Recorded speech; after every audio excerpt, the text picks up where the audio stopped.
Welcome to the live roundtable for the Air Force component of the Smart Scholar Lightning Talks. This is your opportunity to ask questions to the featured scholars of the presentations that you just watched. You can submit those questions below under the Q&A feature, and we will try to get to as many as possible in the time allotted. Today, our featured scholars, we have Miss Samantha Borney, as well as Miss Sarah Hager, and they are being joined by Miss Ashley Desmond to help moderate as well. So with that, I'm going to pass it off to Miss Ashley Desmond. Hello, everybody. Thank you to Samantha and Daniel and Sarah, for Daniel when he joins, for sharing your research with us today. We already have a first question that's come in from Mr. Emmanuel De Leon. He's a current PhD student and is wondering about deciding on a topic and is asking, how difficult was it to decide what your focus of research was for your thesis dissertation? Did the problem present itself through your organization, or did you come up with the project on your own? I'm actually only have a Bachelor of Science in Chemistry. I do know, though, I have another smart program person at my workplace that is getting a PhD right now. And while the sponsor facility had like hey, well, maybe something to do with this, because that would help our facility. Ultimately, it was up to her and the professor that she is under right now. So she's going through the PhD program through SMART. And so she's doing some really cool stuff. It's not completely one-to-one related to our workplace, but it's still very helpful overall. No personal experience there. One day. Sure, I can jump in as well. So I completed my master's degree through SMART, and it was more of an applied master's than a research thesis. So similar to Samantha, I didn't have as big a research focus as you might with PhD program. But what I did find is that knowing what sponsoring facility I was going to, as I was completing my master's and working on some of those applied projects, it was really easy to figure out what would be the best courses to take, what would be the best projects to build based on what I knew I was going to be doing. And there was a lot of freedom with that as well. Excellent, thank you. We've got a question from Amanda Anderson. Working in government, we face varying levels of bureaucracy. How did bureaucracy either hinder or help each of your research? The hindering is easier to think about.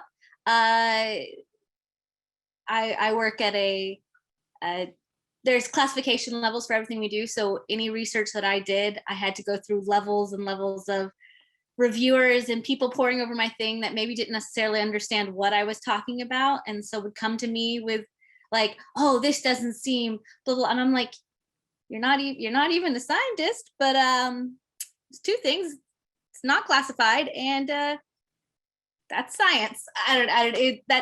That's the negative side of things. It's just like sometimes the bureaucracy can really make you very frustrated. How does it help? I have no idea. Sarah, your turn. Yeah, I think that's a really interesting question. I think it depends a lot on what facility you end up at and what your discipline is.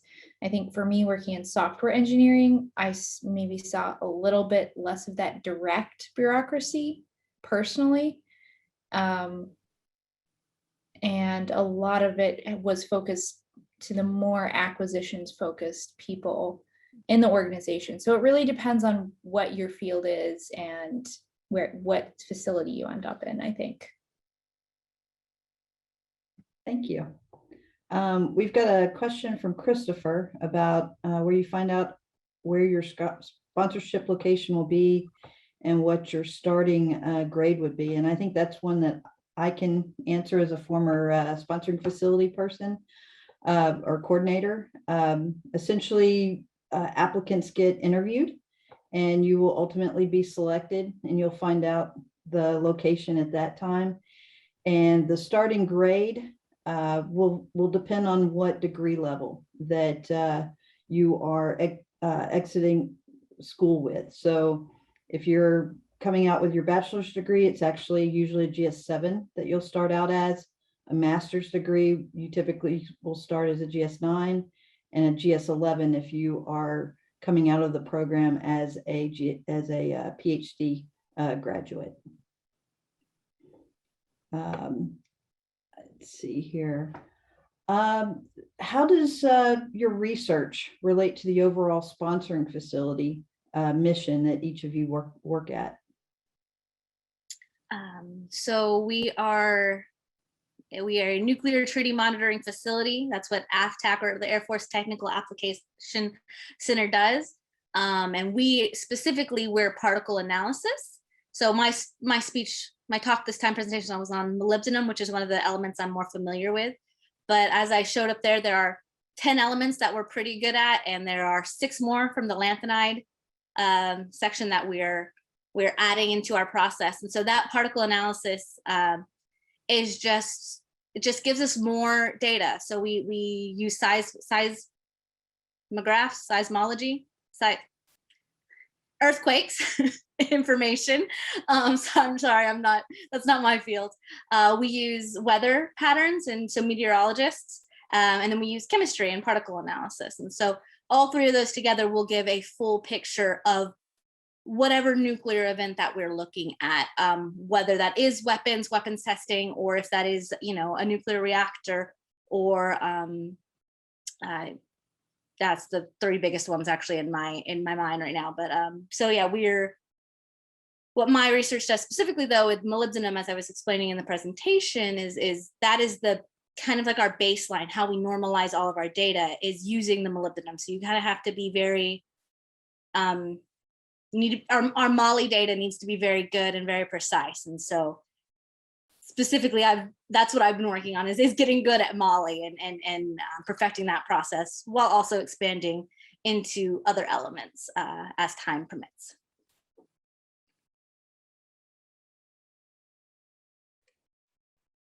Okay, we have a question from Scott Tursick from the University of Cincinnati. And he is wondering, how have you seen yourself or colleagues move up in leadership, whether that is on the technical side or more traditional management? And what would you say makes a successful leader in your current facility? Can I Go ahead. You do it. I need time to process. Sure, I can take a crack at this one. I think there's 2 different aspects to that. One is kind of the hierarchy of government positions and what that looks like and what leadership means on paper. And I think that's very different and a very defined process than what does leadership maybe on a smaller team look like on a day-to-day basis. I think for me in my facility, the ability to problem solve, come up with new ideas, and effectively communicate it is what makes people leaders in a day-to-day sense. I hope that answers your question. Thank you. Oh, we've got Daniel here. Thanks for joining us. Sorry for the difficulty. So there was a follow-up to the grade level question that has come in regarding whether for retention scholars, does your GS7, 11 or GS11 levels stay the same? I can only speak to the Air Force. So if there's folks who are considering Army or Navy, their process may be slightly different, but retention scholars in the Air Force will maintain their current pay and grade when they go into the program, and will continue to receive their pay. That doesn't change when they go into the program itself. Let's see here.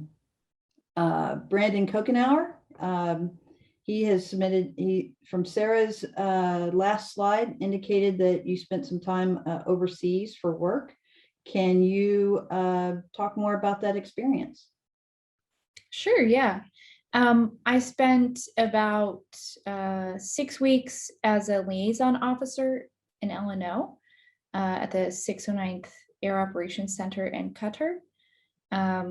So I got to work directly with users, working on various software programs, a lot of interaction, a lot of understanding what their issues were, understanding how to solve problems on a kind of a short iteration, short feedback loop. Feel free to ask any other questions you like about that. I can go into more detail. Daniel, I remember from your briefing or presentation that you'd mentioned going to Australia. Can you share some of your experiences? Yeah, it was a really cool trip. I worked to organize a DoD wide, so I had representatives from, well, maybe not quite DoD wide. It's from the Navy and from the different branches of the Air Force. And we all went over to Australia for approximately 2 weeks, some leaving early, some arriving late. But we toured their facilities, we saw their capabilities. In the second week, we organized a 2-day directed energy workshop that involved the Australian Defence Force, and we had a general come out and review some of the things that we were planning on working together. And then after that, we went up to their test base called Woomera. And Woomera is about the size of the state of New York. And so it was very interesting to go up there and see, it's in the outback. So you see all the kangaroos, the emus, but just also how big their facility is and how big their country is. So yeah, I had a lot of fun on that trip. Thank you very much. Let's see here. We've got a question from Foy Smith asking, can SMART scholars start their research as an undergraduate, or can they start while at their internship? If so, what are the steps to start?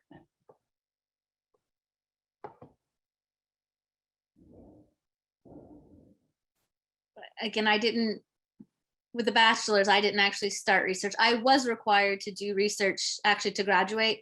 So I guess I take that back a little bit.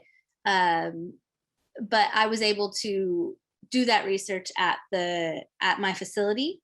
They had to work with me because they didn't really have like a research program or anything. So they helped to develop something for me to do that summer that would help the facility, but would also give me the credits I needed to graduate. And that was very fun to be a part of. And like it's still stuff that they'll use today, and they call it the Borney factor. It's a little fun to be like, oh yeah, she developed that as an intern, and I was like, oh yay. And so I did get college credits for that. I was able to get college credits and write a paper about that research and stuff. But again, I don't know the SMART program past the bachelor that I got. All right, thank you. Let's see. As an intern, were each of you able to be a part of similar projects to what you're working on now? I answered that previously. Like we use that piece of research that I did on our chemical yield analysis and uncertainty to that I use now with the chemistry that I do. So. Yeah, my internship was at my sponsoring facility. It was pretty much just like going to work. And then when I came back full time, it was kind of just a continuation of what I was doing before. Yeah, more or less same here. The first internship I did, I worked on a linear transformer driver, which is a pulse power system. That's the feed into any RF producing system. And that's pretty much what I do now. I do a lot of pulse power. And then the second and third internships that I did, I was working on field emission cathodes that are stimulated by high intensity lasers. And that actually ended up being quite related to what I did my PhD on. So yeah, I would say so. Excellent, thank you. Do each of you find your jobs technically challenging and intellectually stimulating? Yes, I do. Always problem solving, working in a lab, you're faced with, the chemistry reaction should happen this way and that way. And then there's always those factors that you have to kind of like stop and think and go, okay, something went wrong here. What happened? And so that's always making me think.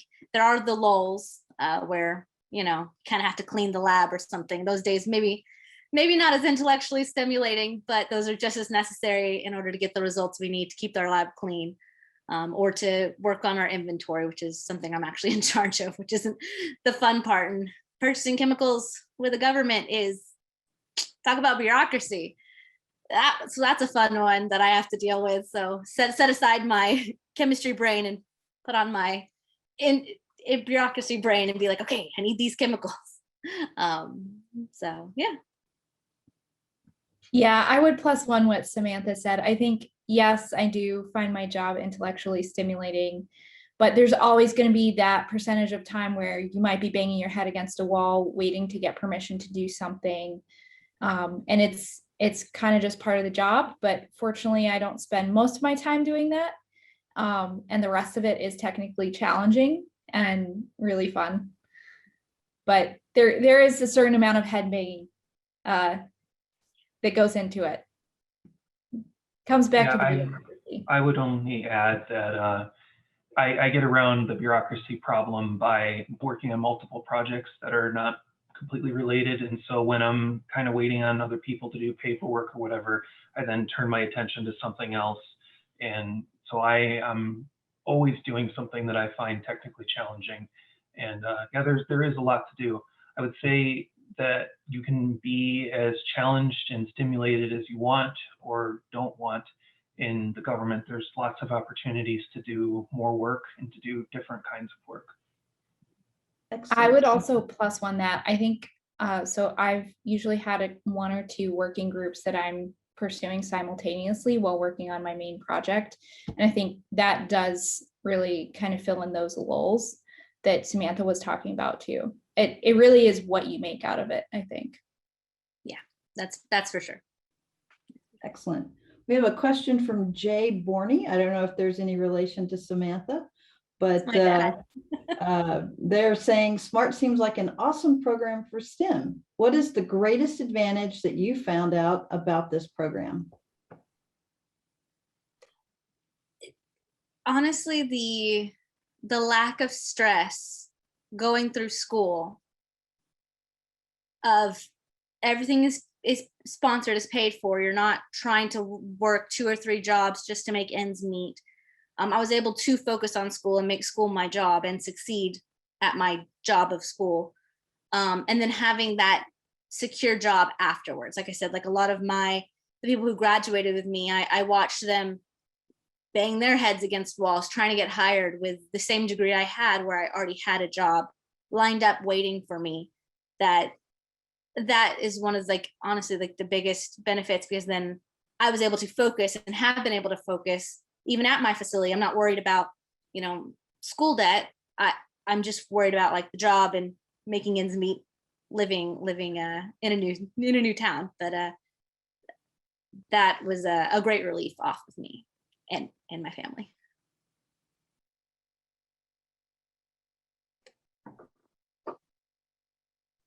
Okay. I guess I'll go. I think for me, the greatest advantage was just getting to do the internships and coming out to see what a job with the DoD would be like.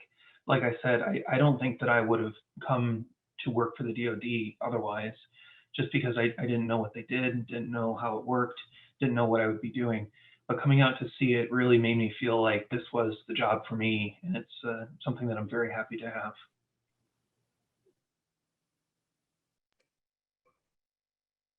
Okay. Let's see here. From Lauren Naper. Did the sponsor facility you were under during SMART end up being your first job upon graduation? And then there's a question for me: how likely is it for my first job to be at the SMART sponsoring facility? From my experience as a sponsoring facility coordinator in the past, it was very likely. It was very rare for a SMART scholar that I had brought in from the very beginning to not continue at our installation. However, there were a couple that, I was working at Tinker Air Force Base, which is a sustainment or location. And so if the Smart Scholar was looking to do research, that wasn't necessarily the best installation or location for them. And I would help facilitate them to find another location or facility that would align better with their long-term goals. So the original question to you guys is, did you end up where you started at, or did you go to multiple facilities? This was I my ended first. up where I started. Yeah. Yes, same for me. Excellent. Let's see here. Did you develop newer interests while doing internships through SMART? Yes, I would not have gone down the nuclear chemistry route if it hadn't been for SMART and my sponsoring facility. I thought it was fascinating. Didn't think I would do anything with nuclear. A couple years later, doing nuclear chemistry. Let's see. I've got a I guess question. I can go. Yeah, I would say so. When I first started doing my internships, I thought that I was just going to work on what my PhD was on, which was cathodes. And I thought that that was going to be all that I did for my whole career. But they didn't really need that kind of work when I came here. They needed kind of related work. And so I ended up working on different topics, and it really opened my eyes to the wide array of things that I can do that are still useful, still related to my expertise, but not quite what I was doing before. Thank you. As a scientist engineer, what would you say keeps you in your position in the government rather than heading to the private sector for a similar job?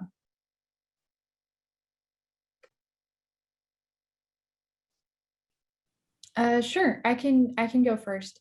I think for me, one of the big things about working in the Air Force is the mission that we work towards. No matter what our field is, I think for me that comes from delivering software to warfighters and knowing that it affects their daily lives, and it's something that I can see value in every day. So I think that's what really motivates me. I would agree with Sarah. There's always a bigger mission kind of on your mind. Like even if you get caught in the weeds sometimes, if you take a step back, you'll see the bigger mission. Plus the benefits are nice.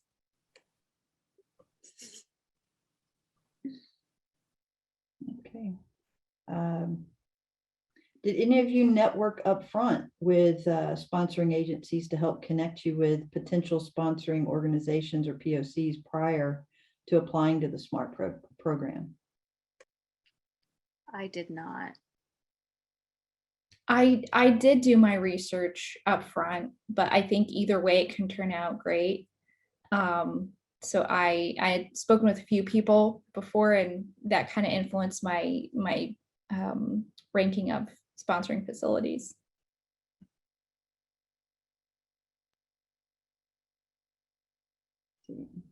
Would you recommend working after you get your bachelor's degree and then going back to get a master's after you've had some job experience, or to do bachelor's and then immediately go into a master's? Because I was part of the SMART program, for my bachelor's, I had my commitment to then make afterwards. So that kind of like, I was already going to go that route. I personally do plan to go back to school eventually. My commitment is actually up in August, so I'll be staying here for a while. No worries there. But I want to go back and do more school after this. I think that would be fun. I think I would have a lot more understanding of the way the world works, and maybe how a PhD or a master's is used in the real world.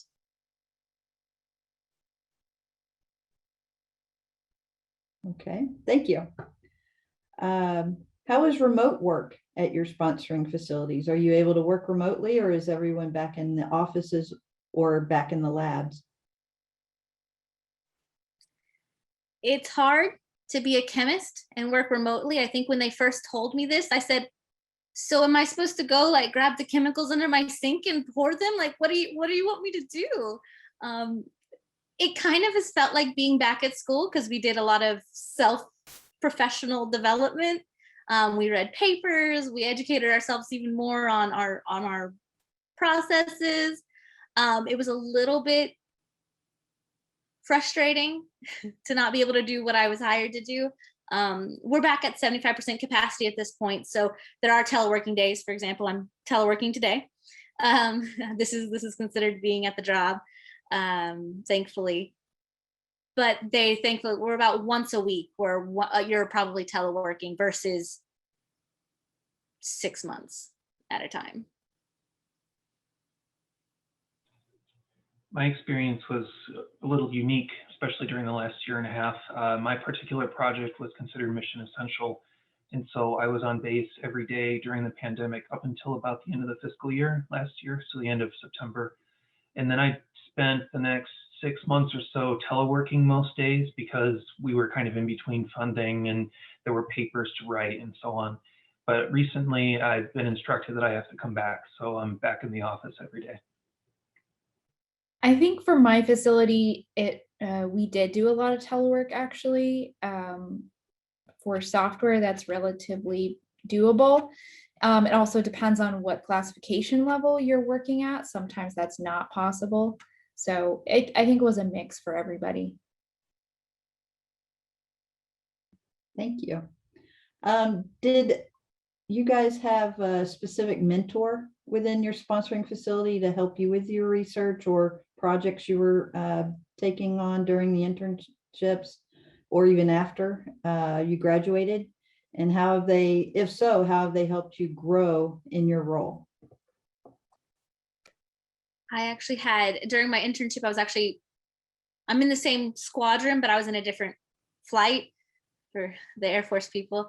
And I did have a mentor during my internship with the flight, which was an operational, like LOL operations. So the back end, they dealt with the data acquisition part, like taking our data from the chemist and doing stuff with it, manipulating it, putting it in graphs. So at that time I did have a mentor who was very like helpful. Like if I ever had a question, he was right there to answer it for me. And we're still like have like a friendly relationship now. But then I moved to a different flight and have like a new mentor, which is actually my supervisor. I was gonna say sponsor. My supervisor, who takes the time out of his schedule, his very busy schedule, when I get my results back and I'm like, I don't understand this number. This is a weird number. It's red. Is that bad? So he always takes the time to sit down and make sure I'm understanding, like, it's not bad because it's red. It's because of this or this. We have this criteria. It's an old criteria. You're fine. I'm like, oh, okay, cool. So he always takes the time to help me out like that. And that's always, I appreciate that.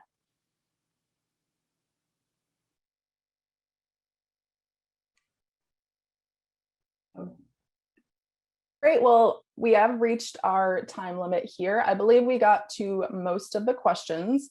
If your question did not get answered, if you want to drop it in the session chat on the Whova platform, some of our scholars might be nice enough to go back and answer them there. Thank you all to our scholars as well as Ms. Desmond for this session. We do have a short break now, but you can come back at 1:30 and we will have our lightning talk session for the Army component. Once again, thank you all for attending and to our scholars and moderator today for joining us. Thank you. Thank you. Thank you.